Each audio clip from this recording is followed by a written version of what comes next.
voy a saludar a nuestra audiencia radiofónica.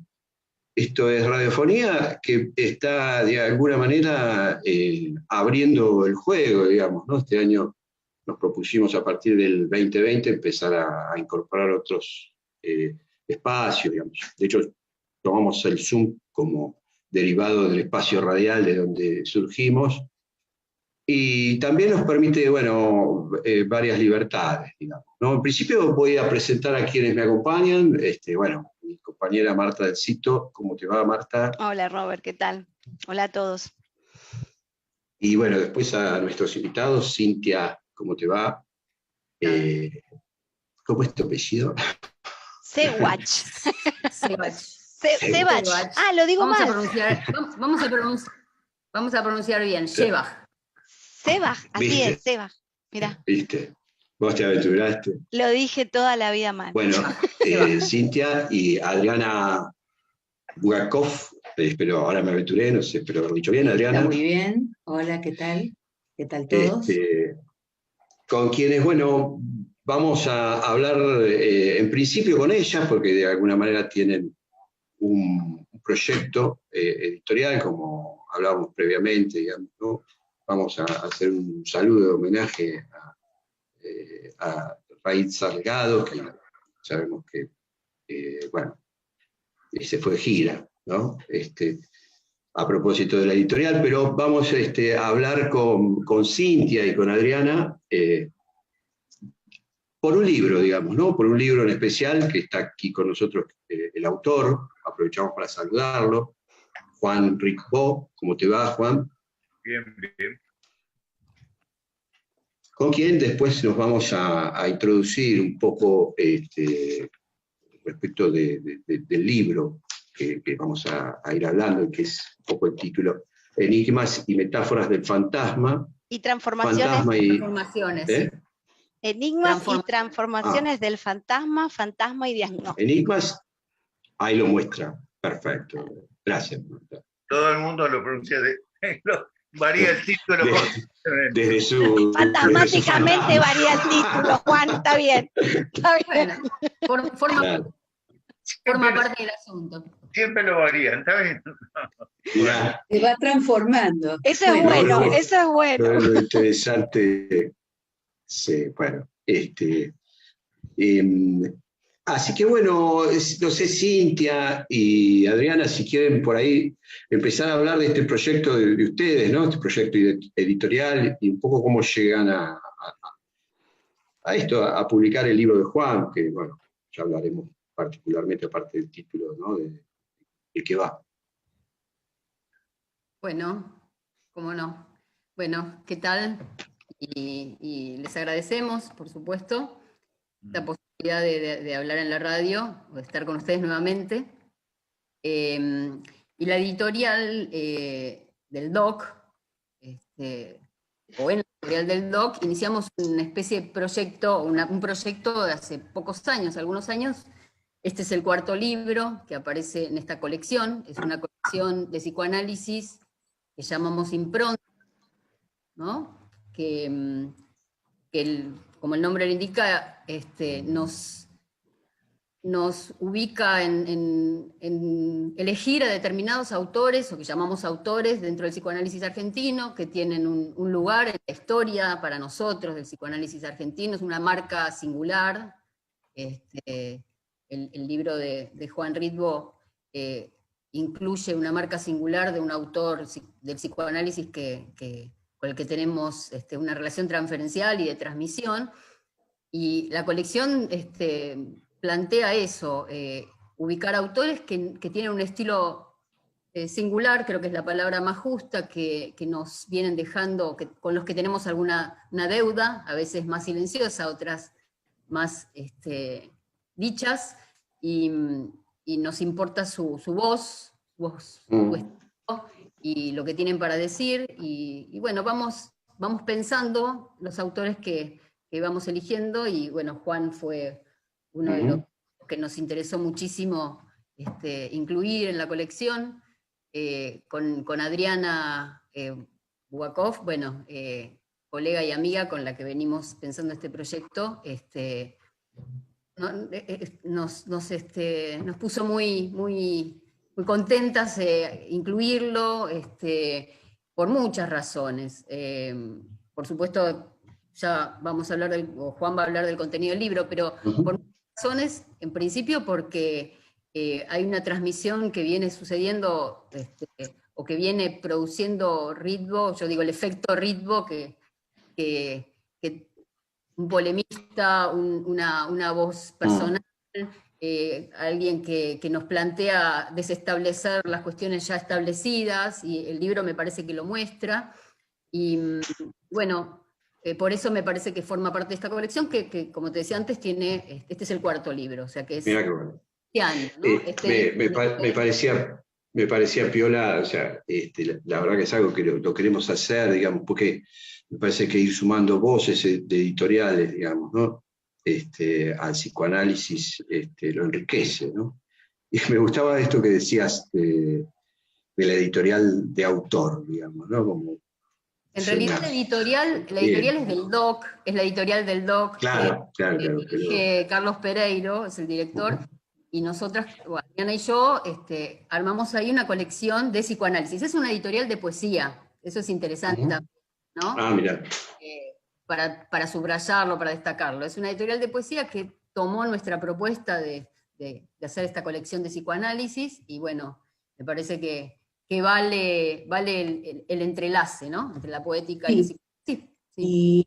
Y además me parece que tiene un sesgo, hasta ahora, que incluye 2 vertientes que están enlazadas a la transmisión, que una, por supuesto, es la escritura, y otro tipo de transmisión que es la transmisión oral.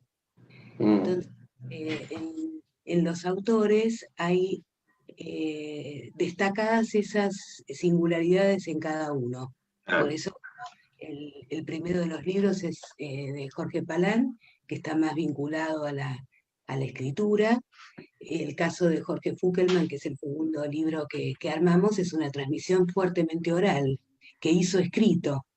Entonces, bueno, para nosotros la cuestión de la transmisión es eje en estas 2 direcciones. Por eso el tercero de los libros es la cuestión del autor.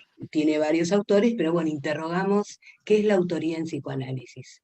Bueno, respecto al libro de Juan, sobre el cual estamos charlando hoy, bueno, Ritvo tiene la particularidad de ser un ensayista increíble, un escritor de poesía maravilloso, un polemista, o sea que reúne estas 2 singularidades, una transmisión que es oral y una transmisión que es fuertemente escrita.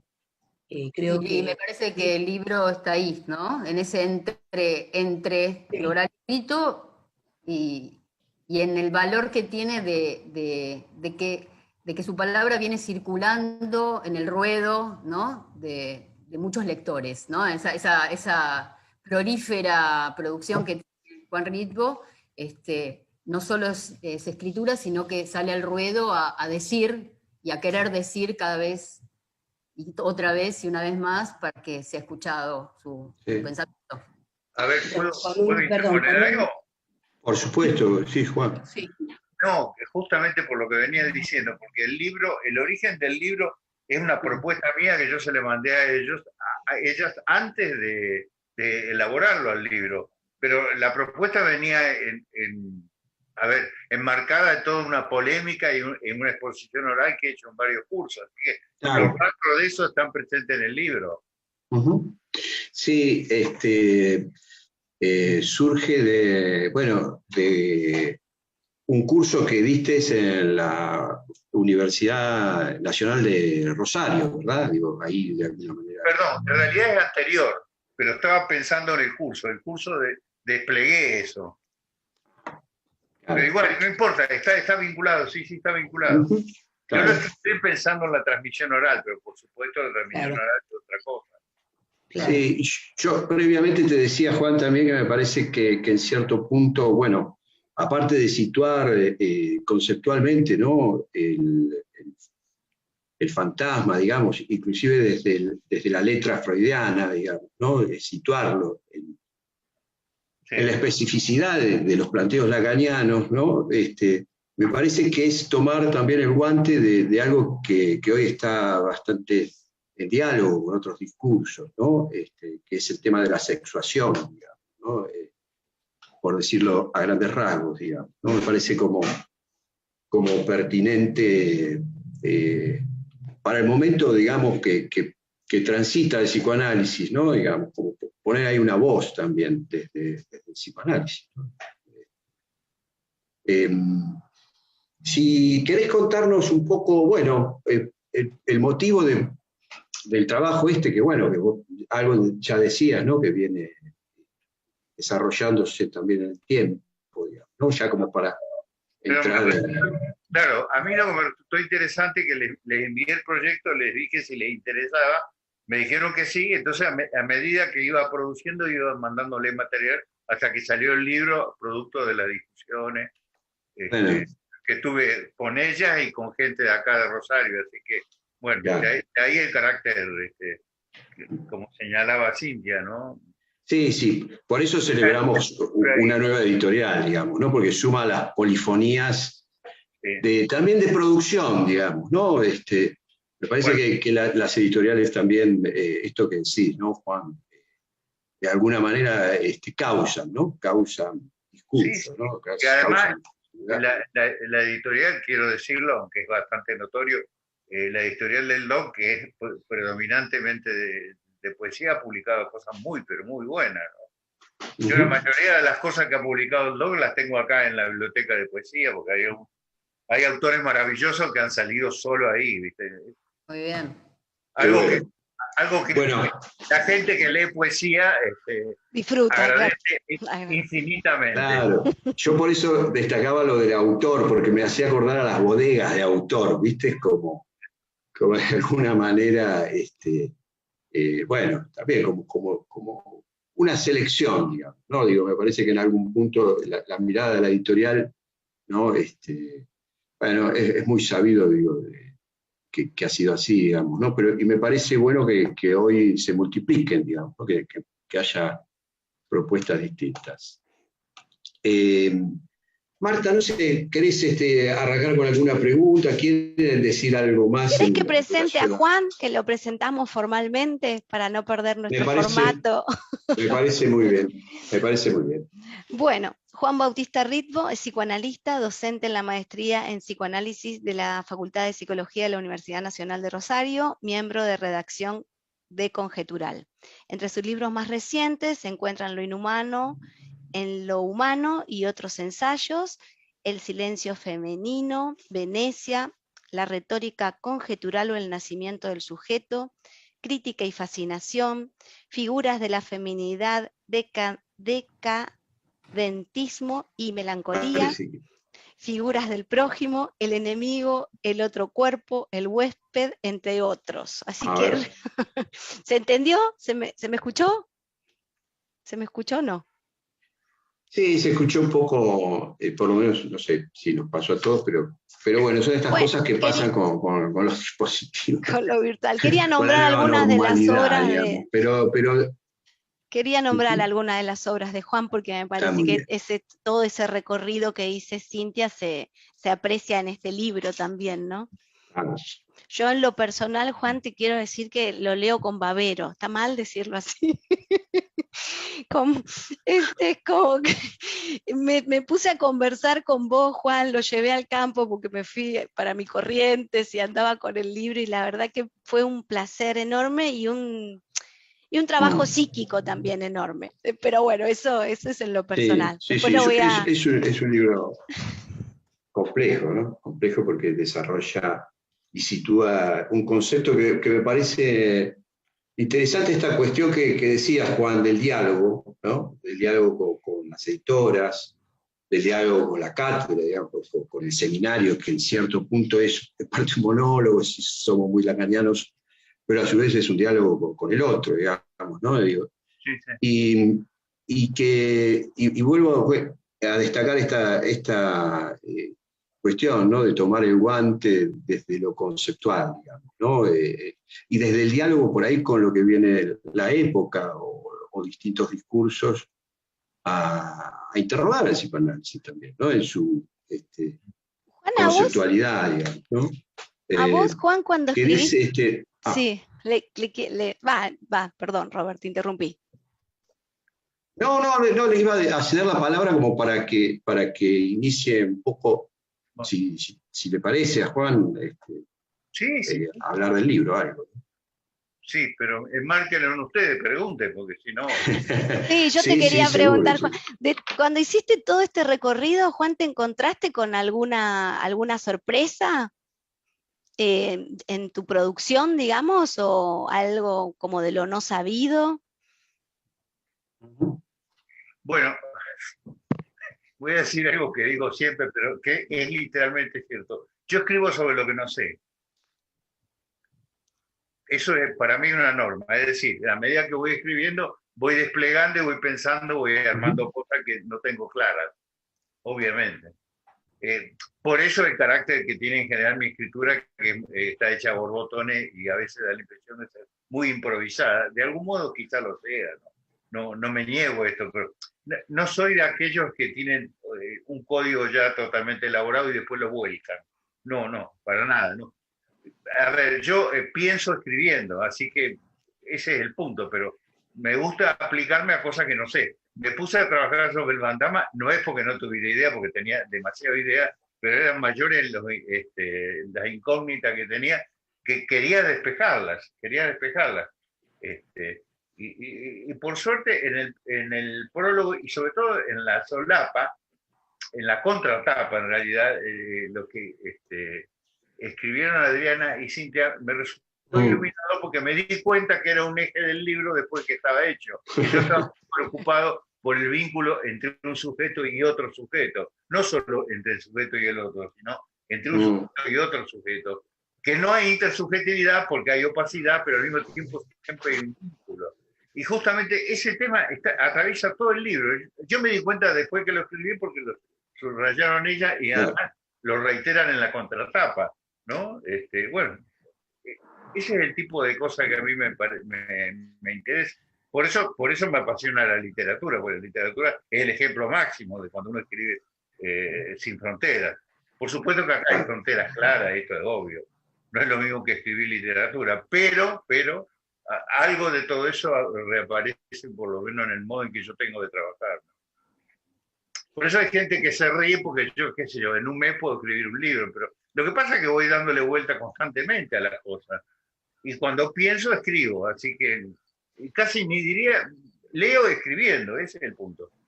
Así que, nota, Juan, se nota porque tiene esos intersticios, esos entres, eso... Bueno, claro, mucha gente se ríe de esas cosas porque yo sigo un hilo y después pongo un paréntesis y sigo de nuevo, sí. Mi ideal es hacer un libro arborescente. Sí. La verdad que sí. Bueno, y sobre me metí con un tema que es muy complejo porque está muy lleno ¿cómo decir?, del formuleo claramente lacaniano. Hay una especie de formuleo lacanioso que impera en todos lados y que está degradando al psicoanálisis, eso es lo obvio. Y ese formuleo oculta los problemas. Hay muchísimos problemas en torno a nociones fantasmas. Yo no creo haber resuelto, resuelto no es una palabra inadecuada, porque no es un trabajo científico, pero al menos planteé algunos problemas centrales y no creo que estén todos. Ahora me estoy dando cuenta que hay muchas cosas que quedaron afuera, las estoy reelaborando. Pero además hay un fraseo lacanioso, ese es el punto, donde hay síntomas muy cristalizados que evitan pensar completamente y degradan el psicoanálisis, eso es seguro. Un poco haciendo referencia a tu libro, digamos, ¿no? O sea, sí. Tenemos todas las respuestas, pero ninguna pregunta, ¿no? Bueno, esa es una frase que arranque. Es una frase que hace años vengo diciendo y me la encontré hace poco en una cita de Germán García que decía exactamente lo mismo. No es ningún hallazgo esto, pero es así. Tenemos todas las respuestas. No, pero es pertinente para pensar en fantasmas también, ¿no? Claro. Que también es pertinente para pensar el fantasma como operatoria en el sujeto. Claro, pero además para dar cuenta de por qué Lacan, más allá del término fantasía, que clásicamente freudiano, se le ocurrió este invento de fantasma, ¿no? Realmente como fantasma. ¿Por qué el fantasma? Bueno, el intento es el texto, digamos, ¿no? Que nos lleva a cuestiones fundamentales, ¿no? De articulación entre Freud y Lacan. Bueno, sí, eso también se ve en el libro, Juan, es muy rico eso, ¿no? Esas referencias. Sí. Hay referencias preciosas también, además de Freud y Lacan, ¿no? Como es un libro muy... Uno podría hacer un libro de las referencias algo también. Está pasando ahí con él. Sí, es un poco que se va la voz. De las referencias, sí, entiendo. Sí, Juan. Y de los epígrafes. Sí, es interesante ese desarrollo, digamos, que dialoga ahí, ¿no? El texto entre Freud, digamos, y Lacan, digamos, situando un poco la novedad, en todo caso, lacaniana. No sé si coincidís, digamos, con esto, digamos, ¿no? Porque, digo, es un concepto novedoso, digo, ¿no? Uno, está bueno que se lo diferencie o viendo la raíz freudiana, digamos, ¿no? Digo, en todo caso, el concepto cobra importancia hoy porque lo que plantea Lacan es que puede haber una lógica, ¿no? En relación a esta otra frase que creo que ellas las rescatan al final, digamos, ¿no? Que es como una pregunta inicial y también final, lo pone, creo que es Cintia y Adriana, dice, ¿no? Un sujeto puede alcanzar en tanto que tal a otro sujeto, digamos, ¿no? Como en cierto punto esta cuestión que de alguna manera propone Lacan en su concepto del fantasma, ¿no? Para abordar una posición frente a un otro, digamos, ¿no? Una posición sexual, digamos, ¿no? Una cuestión que tiene que ver con la sexuación. Y que me parecía interesante, digo, ¿no? Que lo que, bueno, de alguna manera creo que todos sabemos, ¿no? Que hoy el psicoanálisis es cuestionado, ¿no? En este tema, porque en algún punto en la sociedad actual, ¿no? También hay todo un cuestionamiento a nivel de lo jurídico, digamos, ¿no? A lo que se conoce por las políticas de género, ¿no? Juan, yo respecto y que me parece que... Me parece... Sí. ¿Perdón? Que respecto... No, por ahí... ¿Se corta? ¿O está? No. No, a ver, ¿quién va a hablar? Cintia, a ver. Dale Marta, dale, si estabas por preguntar. No, que en relación a esto que viene comentando Robert, yo le quería preguntar a Juan, porque a mí me hizo pensar mucho todo lo que él desarrolló del fantasma, su trabajo acá en este libro sobre el concepto fantasma, ¿no? Él dice... Bueno, tengo acá como 4 hojas escritas de por qué tienen que leer este libro. No quiero, pero quería preguntarle a Juan, porque a mí lo más novedoso que me pareció del trabajo, por lo menos para mí, o porque será que vengo pensando ese tema, es el fantasma y la relación con el cuerpo, Juan, y la posibilidad de ese roce de los cuerpos que vos decís, ¿no? Como, a mí me interesó mucho eso, como si el fantasma pudiese ser puente con el cuerpo del otro, esto que se dice, ¿no? Como, bueno, que es necesario para la relación entre los sexos, bueno, estas cuestiones, pero me sorprendió mucho yo no lo voy a poder decir tan bien como lo decís vos en el libro, pero por ahí me sorprendió mucho y quería que le cuentes un poco a la gente de esto, ¿no? ¿Cómo pensaste? Bueno, es un punto muy difícil, porque yo parto de una diferencia que quizá en algún punto sea obvio, en otros no. Que uno está muy acostumbrado, por oficio de analista, de pensar la relación entre un sujeto y un otro que tiene un lugar de autoridad transferencial estable, digamos. No es que no caiga, por supuesto que cae, pero normalmente, digamos, es estable la transferencia con el analista, quiero decir. Así como la transferencia con el sacerdote o con el político. Pero en las relaciones amorosas, que es donde están pensando, es distinto, porque el otro a veces tiene el papel de un otro que simplemente es un semejante, pero otra tiene el papel de autoridad, pero es un lugar que circula incesantemente. como circula en la amistad. Es decir, Lacan pone el acento en que en toda relación de alguien con otro siempre hay una disparidad subjetiva. Eso es así.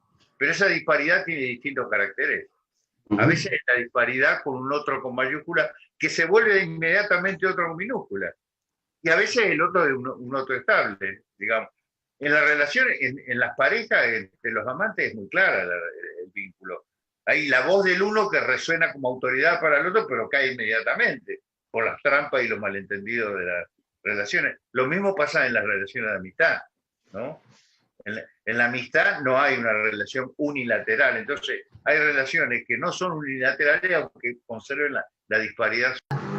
Pregunta, como diría Blanchot, la respuesta a la desgracia de la pregunta, me acordaba de eso, y el libro está en ese punto, incluye preguntas y lecturas, ¿no? Yo lo volví a leer hoy, volví a leer partes hoy y se me aparecían cuestiones, ¿dónde había estado esto? Digamos, ese efecto de relectura necesario, pero el tema de los cuerpos, o del cuerpo, el roce de los cuerpos, más allá de la época, me parece, está ubicado también en controversia con la formalización, la matematización, el formuleo, de una manera necesaria, porque que puede traer polémica también, porque quienes piensan la importancia de la lógica y de la fórmula como un acceso a lo real, podrían plantear algo ahí, ¿no? Sin embargo, me parece que el libro, con las transformaciones del fantasma, plantea la importancia de la singularidad de una manera original, me parece. Bueno, acá hay varias cosas. Lo primero que subrayo es que lo único que da especificidad singular es el fantasma.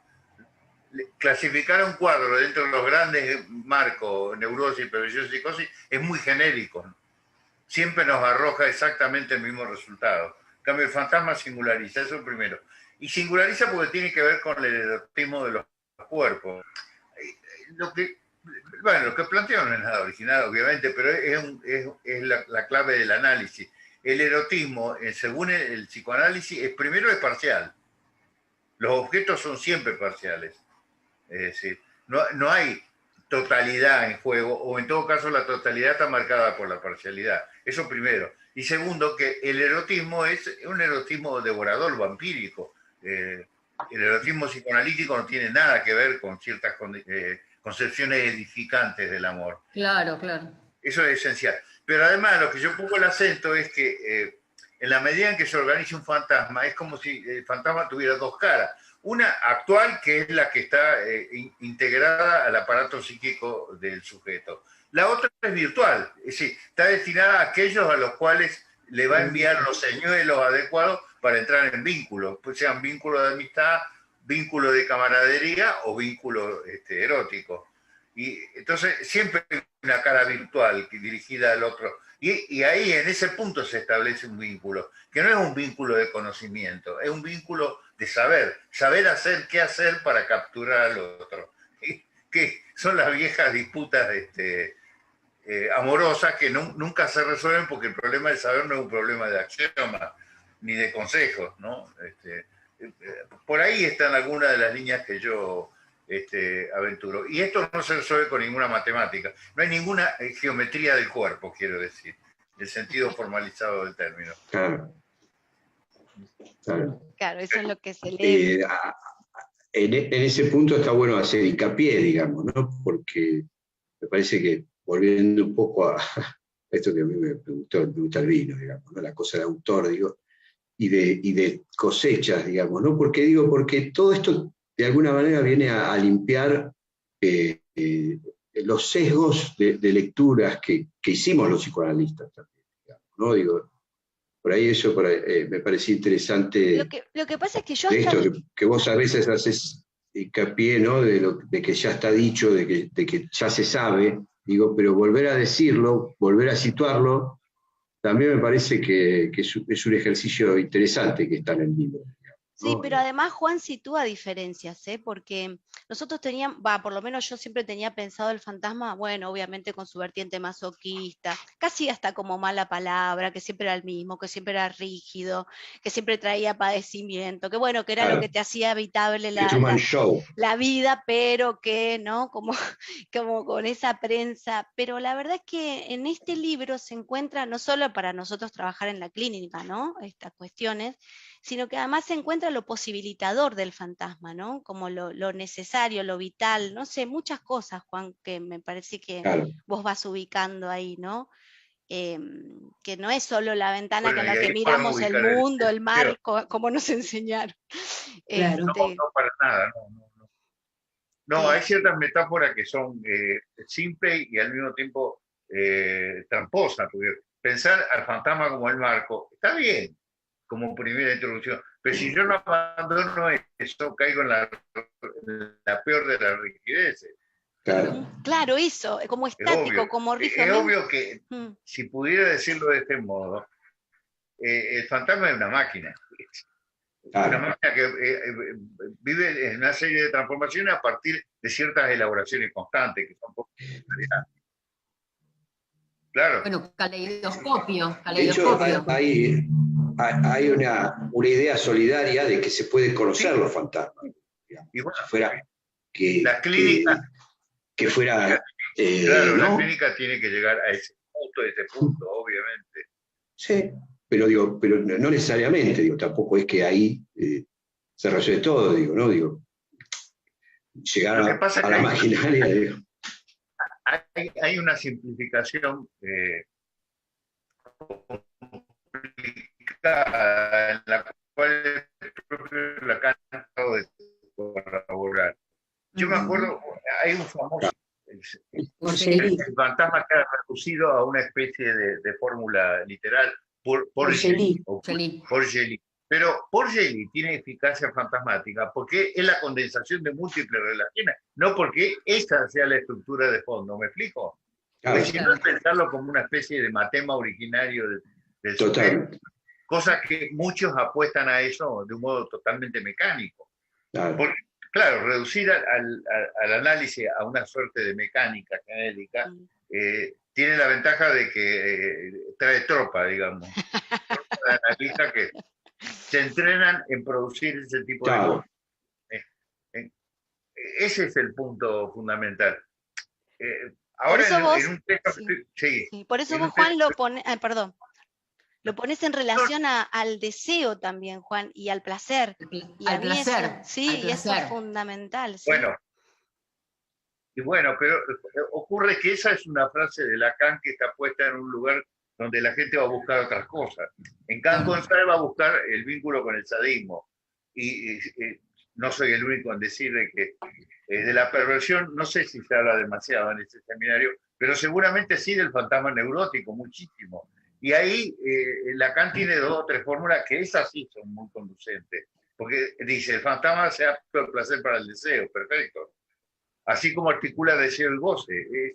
Son frases que para mí son esenciales, pero hay que desplegarlas. Es esencial porque son freudianas, decís. Sí, es una vertiente freudiana, porque además no habría que olvidarse de una cosa elemental.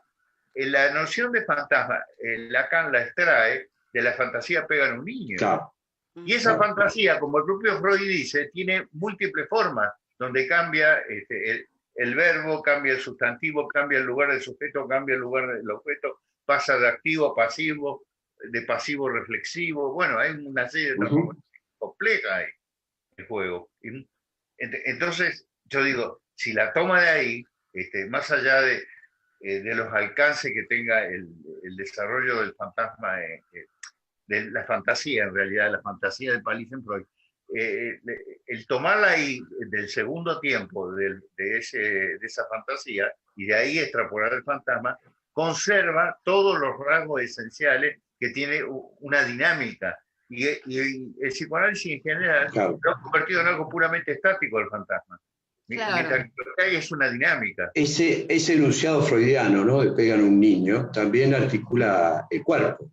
Porque bueno, sí, es el cuerpo, claro. Es sobre un cuerpo, ¿no?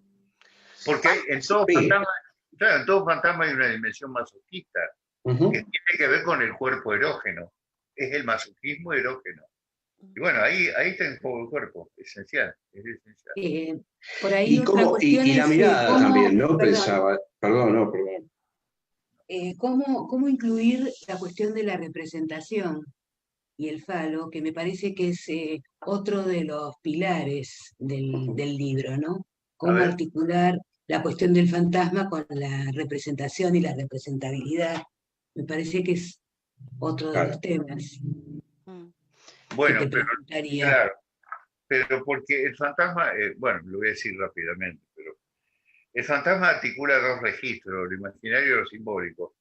Pero el imaginario del fantasma no es el imaginario del narcisismo. Eso es lo que quiero que quede claro. Si ahí decís imagen narcisista, imagen fantasmática. ¿Cómo lo pensás? ¿Cómo lo pensás, Juan? A ver, lo voy a decir.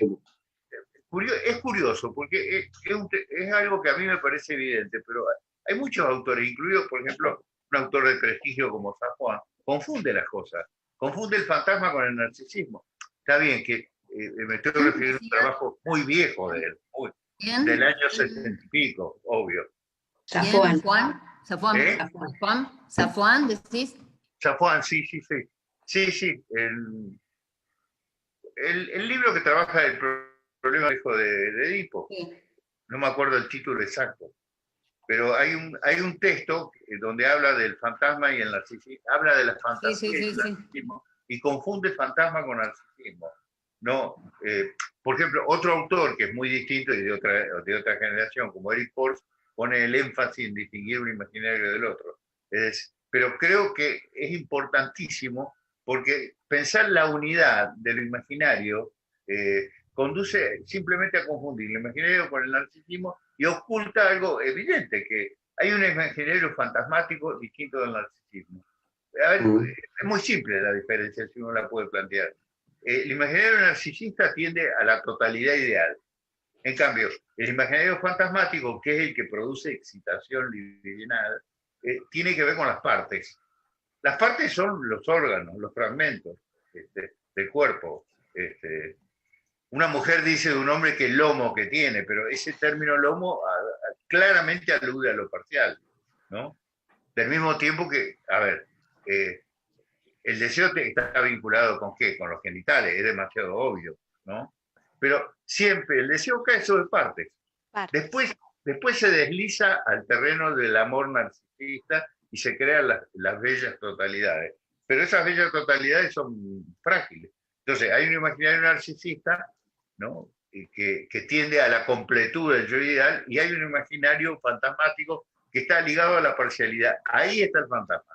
En el trabajo sobre la parcialidad. Por eso es interesante, perdón, discúlpame, te interrumpí, pero pensaba mientras te escuchaba, ¿no? Qué interesante la frase esta freudiana, digamos, ¿no? De pegan un niño, que vos señalás, un poco como la referencia, digamos, ¿no? La referencia esencial, ¿no? Porque articula la cuestión de los cuerpos y también de la mirada sobre los cuerpos, ¿no? Y pensaba en esto que decías, ¿no? Respecto de la importancia por ahí, importancia de despejar, porque en ciertos puntos se puede caer ahí en una lectura parcial, digamos, ¿no? De lo que es la función, en todo caso, del fantasma, ¿no?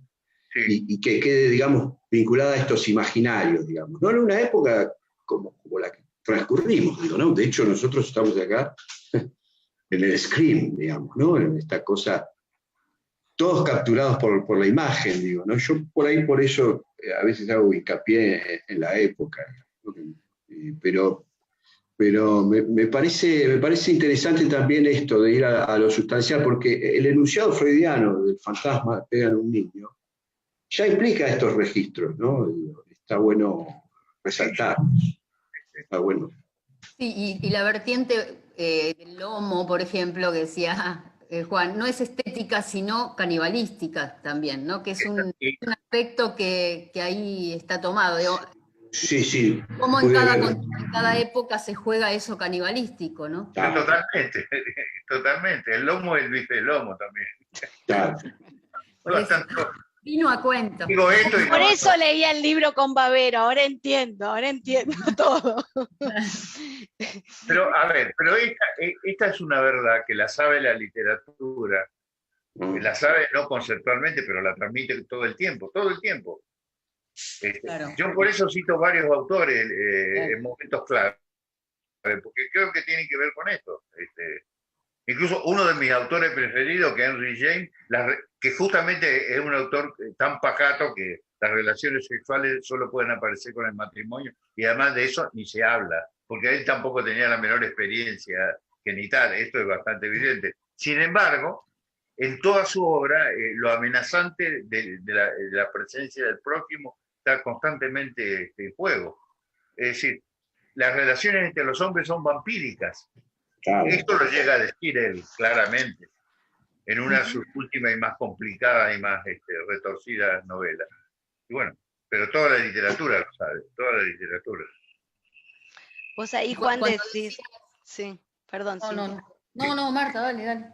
No, que Juan ahí también nombra un pasaje del montaje pulsional al montaje falo-fantasmático en relación a esto que preguntaba Adriana, claro, también, ¿no? Como toda la operatoria del fantasma, ¿no? Es como que me hizo entender y pensar todo lo que hace el fantasma. Exactamente. Claro.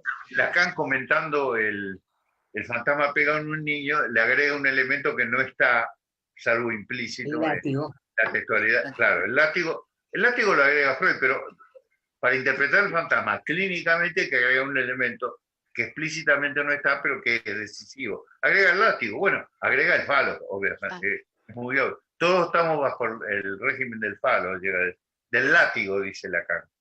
Bueno, obviamente la traducción fálica es evidentísima, ¿no? Está ahí. Juan, ¿vos pensás que el fantasma, porque bueno, está esta frase de siempre, ¿no? Que el deseo es articulado pero no articulable, ¿no? ¿Vos pensás que el fantasma logra algo de que sea articulable? No sé si lo pregunto bien, pero ¿o es a lo máximo que podemos acceder en estos términos? Si tuviésemos que pensar. A ver, pero la frase de Lacan es bastante complicada como todos los hallazgos de él. Porque dice algo en apariencia contradictorio, porque dice que algo está articulado, es decir, está en acto, presente, y sin embargo, potencialmente no es articulable. Pero, a ver, lo que creo que quiere decir es que lo que se articula nunca agota la posibilidad de lo articulable. Es decir, siempre hay un devenir metonímico en este movimiento. Pero sí, el fantasma lo aporta, sí, lo aporta. Lo que del placer lo que del deseo deviene placer, lo aporta el fantasma. Claro, porque ahí explicás, si no podría devenir goce, decís vos ahí, ¿no? Como sin... Sí. Bueno, ese es todo un tema, sí. Te voy metiendo... cada puntito tiene todo un tema, Juan, toda una profundidad. Perdón, claro, yo tengo muchas reservas sobre el modo en que se habla del goce, porque es una categoría lacaniana muy, muy interesante, pero si uno no la pone en conexión con la categoría freudiana, termina convirtiéndose en un cachivache. Porque, a ver, hay todo un psicoanálisis que encuentra goce por todos lados. Goce. Es la palabra que nunca se cae de la boca de algunos analistas, que además no saben lo que dicen, porque si uno los interroga, dan explicaciones balbuceantes. Dicen que el goce no sirve para nada, lo cual es cierto, no sirve para nada. Es el goce de lo inútil, seguramente, pero si uno le pide que avancen más, no avanzan más. Y evidentemente hay algo muy claro, es decir, el término goce está vinculado a lo que en Freud es el principio de Nirvana. La tendencia a la descarga total, cosa que siempre está inhibida por el fantasma. Es decir, el organismo humano, eso es claro en el principio del placer, el organismo humano trabaja continuamente para limitar esa tendencia a la descarga total. Ese plano inclinado, sin fricción, es el goce. Por supuesto que de él no hay ningún concepto, es un límite, pero hay que explicar todo, dar cuenta de este fondo de inexplicabilidad sobre el cual se fundan nuestras explicaciones posibles, para poder articularlo. Por supuesto que esto que digo es totalmente discutible, porque hay gente que está totalmente en desacuerdo con lo que digo yo, pero pero de todos modos, al menos tengamos en cuenta esto. Es un tema que hay que discutir. Sí, no por eso me parecía bueno celebrar el proyecto editorial de Cintia y de Adriana, digamos, ¿no? Porque me parece que de alguna manera desde lo editorial también se suman voces, digamos, ¿no? Se suma esta multiplicidad de miradas, digo, ¿no? Sobre psicoanálisis o de autores, digamos, ¿no? ¿Por qué idea tenés, Juan, de esto que pasa, digamos, ¿no? ¿Por qué pensás que de alguna manera está pasando esta multiplicación de posiciones o de desacuerdos, digamos, ¿no? Me parece que en algún punto lo introduce Lacan, tal vez, no sé, ¿qué mirada tenés vos de esto? Ya que lo mencionaste, ¿no? La complejidad extrema de Lacan ha llevado a una especie de inhibición y de parálisis. La transferencia con Lacan ha producido parálisis. Esto es así. Me acuerdo de un amigo que ya falleció y tenía mucha razón cuando señalaba un hecho elementalísimo. La mayoría de los textos de autores de prestigio, que son complejos, están llenos de notas, al pie de página y al fondo, en anexos o en prólogo. Los textos de Lacan están limpios. Nadie se atreve a agregarle ningún párrafo al pie de página, salvo para aclarar alguna cosa absolutamente indispensable. Pero, ¿por qué? Además, cuando se lo traduce, ustedes vieron las traducciones al castellano, yo no quisiera criticarlo porque es muy difícil traducir. Lacan es una empresa complicadísima. Pero son calcos, son francañol. No es español eso, ni siquiera, tampoco la lengua rioplatense. Es una especie de traducción temerosa de los términos de Lacan. ¿Pero por qué? Porque produce un efecto de aplastamiento. Eso yo creo que es fatal. Hay un aplastamiento muy complicado, pero también me parece que nos excede a los psicoanalistas porque lo advierto en todas las disciplinas. Bueno, por eso este libro despierta esto que dice Marta, ¿no? Que le produjo un efecto de sorpresa permanente. Me parece que el libro despierta de esa dormidera, ¿no? Sí. Marta lo subraya muy bien, ¿no? Y porque pretendo escribir tal y como voy leyendo las cosas, sin incurrir en el lacañol permanente. Ese es mi único mérito. Pero además piensen ustedes que la universidad en este momento, no solo en Argentina, en todos lados, tiene un efecto letal. Yo lo digo a pesar de, ahora estoy jubilado, pero he estado más de 30 años enseñando. De haber participado de ella, claro, de esa letalidad. Porque siempre me opuse. El punto de vista que elegí es siempre el enfrentarme. Pero me enfrento, y por suerte algunos acogen lo que yo digo, pero la estructura es muy poderosa porque tiende a inhibir todo saber. Es decir, el ideal de la universidad es estoy hablando de ciencia humana, no hablo de ciencias naturales porque no sé qué pasa ahí. Pero en ciencias humanas, el ideal es la redundancia perfecta. Es la redundancia. Si ustedes examinan, yo digo porque he estado de jurado de millones de tesis. Ahora, todos dicen lo mismo. Comentan a un autor con los comentarios del autor prestigioso, los citan a mansalva a los dos, al autor, y después se despiden. En el momento que tienen que plantear un problema, se despiden. Y así tenemos magíster, doctores, etc. Pero es una tendencia universal.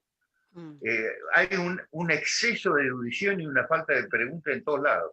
Es decir, la ciencia humana está aplastada en Argentina, en Brasil, en Estados Unidos, en Francia, en todos lados están aplastadas. ¿Sí? Parece una tendencia mundial. Y la prueba también es que hay algo que está fallando y muy fuertemente. Hace unas pocas décadas florecieron de golpe muchísimas novedades teóricas. Lévi-Strauss, Lacan, Foucault, Barthes, Blanchot, etc. Ellos murieron hace rato. Ahora no hay nada. Nadie se sorprende de nada. ¿No? Es un fenómeno para pensarlo. Claro. A lo mejor los hay y lo desconocemos. Es probable que dentro de 20 años alguien descubre genios ignorados. Esto seguro. Posiblemente. Por eso celebramos, bueno, estamos con el tiempo, vamos a poner un marco a esto. No, manejarlo vos. Marco de tiempo. Nos quedan 4 minutos, Robert, más o menos. Ya está por eso, ya está cerrándose el tiempo. Y bueno, y celebramos esto, ¿no? La polifonía de editoriales que fomentan al debate, que me parece que está transcurriendo el psicoanálisis de punta a punta, ¿no? Con las diferencias y con los no entendimientos. Comparto que me parece que hay gente que no entiende, por ejemplo, qué es el falo, ¿no? Pero podría uno ser polémico, digamos, ¿no? Cosa que nos gusta porque hacemos radio después de todo, pero digo, nada, celebro que hayan estado aquí. El libro, bueno, Marta lo estuvo pauseando todo el programa, lo cual la verdad es un tiene libro un concepto, super... tiene una frase sobre el trauma que es preciosa para los que también... No, y tiene muchas cosas más, ¿no? Pero... Después de haber hablado con el autor, ¿no? Uno se da cuenta de lo parcial que leyó, digamos, ¿no? De esta cosa con el diálogo permanente, ¿no? Que hay en la escritura, ¿no? Está dialogando con los textos, está dialogando con los conceptos, y está dialogando con el psicoanálisis, que hoy está increpado por varios interlocutores, dentro y por fuera del psicoanálisis, ¿no? Esa es un poco la sensación que me produjo leer tu libro, Juan. Te agradezco. Sería interesantísimo leer el índice, ¿no? Porque la verdad que el índice es maravilloso, ¿no? Porque refleja el desarrollo del libro, ¿no? Así que, bueno, gracias en serio de haber estado aquí. A ustedes también, Cintia y Adriana, sobre todo por esta apuesta, ¿no? De sumar una editorial, y una editorial como es la editorial del DOC, que tiene que ver con la poesía, ¿no? Gracias por haber elegido este material, Cintia y Adriana. Gracias a Juan por escribir este material. Sí. Es un material de consulta permanente. Lean este libro para entender el fantasma, o para por lo menos aproximarse, como dice Juan. Yo le decía a Juan que me trajo preguntas que ni sabía que tenía. Así que... Qué bueno. Qué bueno. Está bien formularla. Gracias. Sí. Y perdonen las desprolijidades del medio. Quiero decir una cosita más que me parece que es importante, y es que es una editorial argentina y es una colección que además intenta rescatar las voces rioplatenses, ¿no? Bien, me gusta que digas eso. Así que me parece que es muy importante. Me gusta que digas eso porque es llamativo que nos haya llevado tanto tiempo empezar a reconocernos, ¿no? Digo, como un psicoanálisis rioplatense, digamos, con un nombre propio, con muchos nombres propios. Así que sigo agradeciendo, ¿no? Espero que vuelvan en algún momento, cuando lo consideren. Nos gustaría volver a invitarlas a Radiofonía, que pensamos de alguna manera sostener este espacio, que lo iniciamos con ustedes, pero que lo pensamos continuar, ¿no? Hablando con gente que está embarcándose en estos proyectos tan importantes como es el del editor, ¿no? Y el del autor, aparte, ¿no? Mirá, me encantó el tipo de cómo nombran la selección, digo, siendo que es una editorial de poesía, digo, ¿no? O sea, empezar a producir libros de autores, digamos, ¿no? De aquellos que se inscriben acá en este espacio que decía, ¿no? Es medio cósmico, ¿no? Lo pensaba Borges y todos esos, ¿no? Del Río de la Plata. No sé si tanto como ellos lo decían, pero sí interesante que esté sucediendo aquí, digamos, y que lo empecemos a poner en papel, ¿no? Así que no sé si quieren decir algo más, como para despedirnos, si no... Yo les agradezco. Gracias, Juan, gracias a vos. Gracias. Muchas gracias. Gracias. Bueno, esto ha sido Radiofonía, en este formato especial, digamos, que estamos iniciando. Los esperamos para, el próximo programa. Marta, ¿querés decir algo que te parece que haya quedado pendiente? No, vamos a estar cargando el programa en nuestra página, así que les va a quedar grabado, va a estar en el canal de YouTube y lo van a poder acceder cuando quieran. Muchas gracias. Bueno, muchas gracias a todos. Nos volvemos a encontrar en la próxima emisión.